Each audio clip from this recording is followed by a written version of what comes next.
A Hollywood superstar called a nightclub owner and made one quiet promise.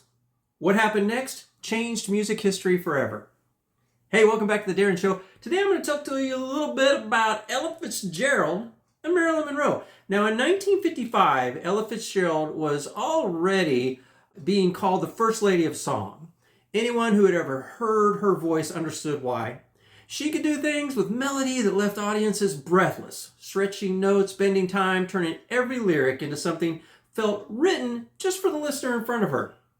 Critics adored her, fellow musicians worshipped her, and yet the most glamorous stages in Hollywood still hadn't opened their doors to her. The Mocambo nightclub on the Sunset Strip was the kind of place where careers were made. On any given night, Clark Gable might be at one table, Humphrey Bogart at another.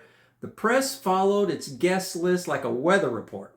Getting booked there meant you had arrived. And the owner, Charlie Morrison, didn't think Ella fit the room.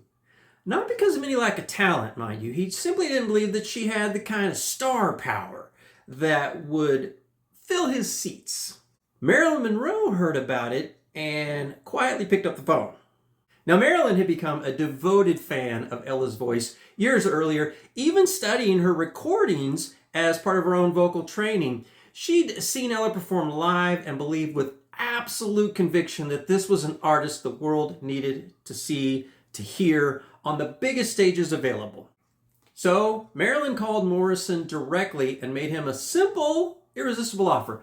You book Ella Fitzgerald, I'll guarantee a full house. I'll bring the press, I'll bring celebrities, and I'll make sure the whole of Hollywood knows about it. So Morrison agreed. Ella's opening night at the Mocambo on March 15th, 1955 was everything Marilyn had promised and more. Judy Garland was there, Frank Sinatra was there, Eartha Kitt was there. The room was electric and press coverage was enormous, and Ella, unsurprisingly, was extraordinary. Now, Morrison extended the run. The engagement became one of the most talked about in the club's history. And Ella never forgot about it. In 1972, she spoke about Marilyn with a warmth and gratitude that had clearly never faded. She described Marilyn as someone unusual, a woman a little ahead of her time who didn't even seem to know it, someone who used her influence not to take up space, but to make space for someone else. What makes this story so enduring isn't just the kindness of the gesture, it's the simplicity of it. Marilyn didn't organize a campaign or seek recognition. She made one phone call. She leveraged exactly what she had, her name, her presence, her star power, and placed it entirely in service of someone else's talent. And in doing so, she helped redirect the course of American history. Ella Fitzgerald went on from the Mocambo Club to fill the grandest concert halls in the world, and she never again had to play a small jazz club.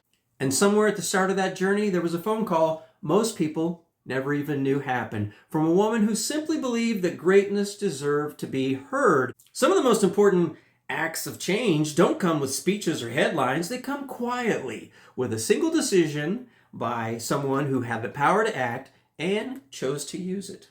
So there's a little bit about Ella Fitzgerald and Marilyn Monroe, a little history, a little trivia that I love. It's the DARIN Show. Come back each week for album reviews, original music, some cover songs, I've got a songwriting journey that you can check out where I go through songs I've written in order since like eight years old or whatever on up. So if you're interested in songwriting and how that progresses, check that out. Anyway, thanks for watching. Have a great what have you.